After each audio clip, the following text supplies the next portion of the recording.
What's up, guys? We are back with another Gundam Universe Wave 3 review, taking a look at the last figure in this wave. We've got GU-09, the Strike Gundam, our first figure from Seed. So we've got him here in the standard packaging for the line, figure in the kind of small window that's cut out based around the artwork that's on the front with a great shot of the suit down there. Product shot that runs down the spine of the box, and then the back of the package has got some artwork and then a cross-sell of sorts with other figures in the wave, as well as some product shots showing how this guy moves and some of the articulation scheme that we're dealing with here. So let's do it. Let's pull him out and take a look.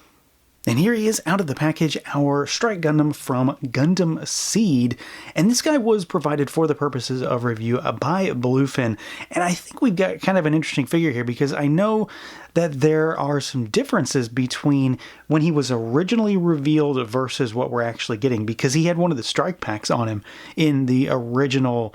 I don't remember when he was revealed at this point, but when he was on display for the first time, he had one of the strike packs on. So I know a lot of folks were expecting that, but we did not end up actually getting it for this final production model. So I kind of assume it's maybe along the same lines of the Wing Gundam, where they had to reduce some accessories in order to get the wings. So to get the strike pack, you probably were going to end up with less accessories. I don't know if which way is the preferred way, but I still think we've got a pretty solid figure here. So let's take a look, see what he can do, see how he moves around. He is pretty par for the course here. There are some limitations, just like with the other figures in this particular wave as well. Basically the same kind of gripes that I've had in terms of movement. So the head can't really look up. He can look down a little bit because the neck is still independently articulated, so it kind of moves in and out, and then it helps you kind of get the head up and down just a little bit. He's got a slight bit of tilt, and then you do have full rotation. The arms do go out at the shoulders. They, of course, rotate all the way around. We've got a bicep swivel. You've got those really solid double-jointed elbows. I mean, that's as far as they're ever going to go. And then you've got your ball peg at the wrist, so he goes, in and out, up and down, side to side, all that good stuff. And then full rotation. He is going to be a little bit locked down at the torso, just like we've seen with some of the other figures so far.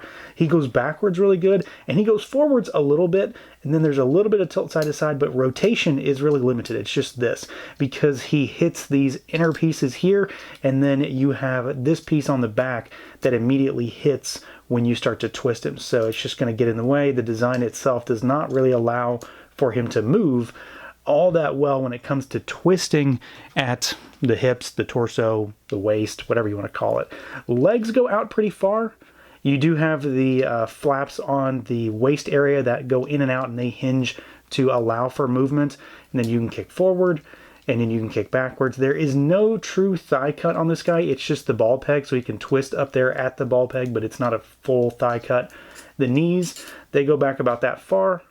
And then you've got pretty good ankle movement. So there is a little bit of an extra movement at the top of the ankle, but not like the Easy 8. It's just a little bit of back and forth, really. Then you've got your rocker at the ball peg down there at the bottom of the ankle, the top of the foot, and then you go backwards, forwards, and you can rotate. It's a very squeaky joint because it's so tight, but not in a bad way. I don't feel like it's going to break or anything. It's just very tight. So there's a lot of friction there, but otherwise he does move well enough. I still think, just like with some of the other ones though, that he is still a little bit limited. I wish we could get something else going on at the torso just to help him be a little bit more dynamic. Aesthetically speaking, though, I am quite happy with this guy. I like the base look of the Strike Gundam quite a bit, and this works really well for me. Granted, I would have liked to have seen the pack on the back. What is the ale pack? I don't remember how you pronounce it. I haven't watched Seed in over a decade, probably. It's been a long time for that one. So I do like the way this figure looks. There is not a lot of paint on him. Most of the different colors that you see are actually just molded plastic.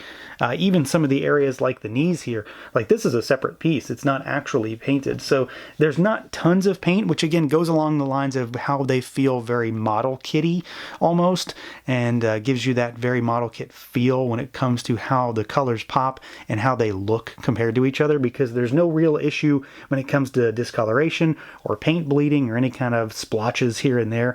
It's mostly just a what you see is what you get. So you get this design done up in figure form, and I think he's scaled pretty well in terms of overall proportions.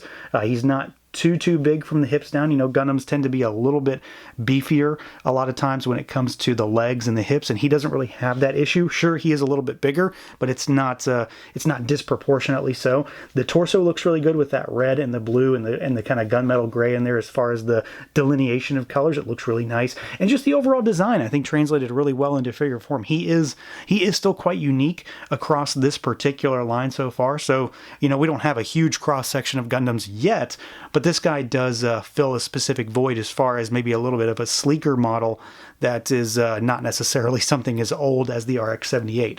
So I think he looks pretty good, just in a general sense. I like the design of the suit. I think it translated pretty well into figure form. The grays, the whites, they all pop against each other.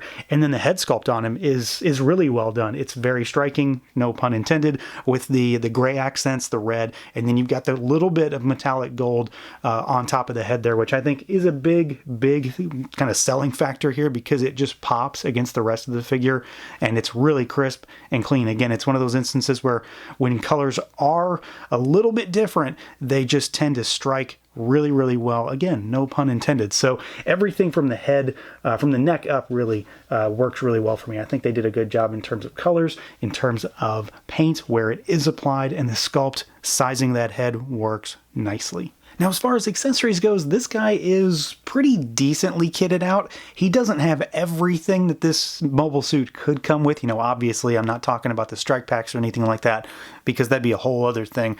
But he does have a decent array of accessories. Again, not everything, which I don't think we ever really expect to see with this line, but he has kind of a greatest hits, really. So to start with, you've got some of the things that I guess make him a little bit more unique. You've got his, what were these called? The Schneider knives, like the Armor Schneider is what they were called, and they're just you know, little combat knives, but these are unique, at least amongst Gundams in general. It's not very common to see knives, at least not all that common. And then of course unique in this line, because we don't have anything like this yet, no paint on them. They're just kind of gray, but they do have a pretty snazzy sculpt on them, so I do like that. You've got the beam rifle. No paint on this either, except for the sight, so you've got a little bit of blue there, but it looks really good. Sculpt is nice. It's, again, very much that kind of gunmetal-y color that matches a lot of the joint work on the figure, so it all kind of goes together. And then you've got his shield, which I do really dig the design on this. I like the kind of blade aspect of it that comes out the bottom. The gold accents are really well done. The white and the red, very striking. I don't know why I keep saying it like that. It seems like I'm planning it, and I'm not. And then you've got the attachment on the back so that he can hold it. This is a very similar design that we see across this particular line. And of course, to hold it, you do have extra hands. So he's got fists on him in the box, and then you've got a trigger finger right and a gripping left hand to swap out. And then of course, just like the rest of this line, you've got the stand attachment for his robo crotch if you decide to do that. So he does have a pretty decent spread. Again, it's not everything. He does have a few more weapons that could be used or swapped out, but I think they gave a pretty good cross section of what he uses without, you know, maybe giving us every single thing that could have been possible for the suit. So overall, this guy is pretty good. There are a few little issues here and there, but for the most part, I think we've got a pretty solid entry in this line. The big things for me is the same things that I had an issue with for the rest of the wave, really, is that neck articulation, head articulation is still really limited, and torso articulation is really limited. I know this isn't a Robot Spirits figure where they have tons and tons of joints, but that does limit his movement a little bit. He does look, however, really good. Even with a tremendous lack of paint, these figures still tend to look really great, and where he does have paint applied, it is very clean and crisp. His accessories are really well done. Dig the shield. Love the fact that they gave us the knives. He could have more stuff, but that's true for just about every figure. The one big thing that I think a lot of folks are going to take away from this figure, though, is that he doesn't come with the packs, and I know that's what some folks are really looking forward to, and while I would like to have seen that brought into the production model, it's not a big thing for me personally, so I'm not too beat up about it. It still would have been cool, no doubt. So that's going to do it for this look at the Gundam Universe Strike Gundam. Let me know what you guys think. Feel free to like, comment, subscribe, and share, and until next time.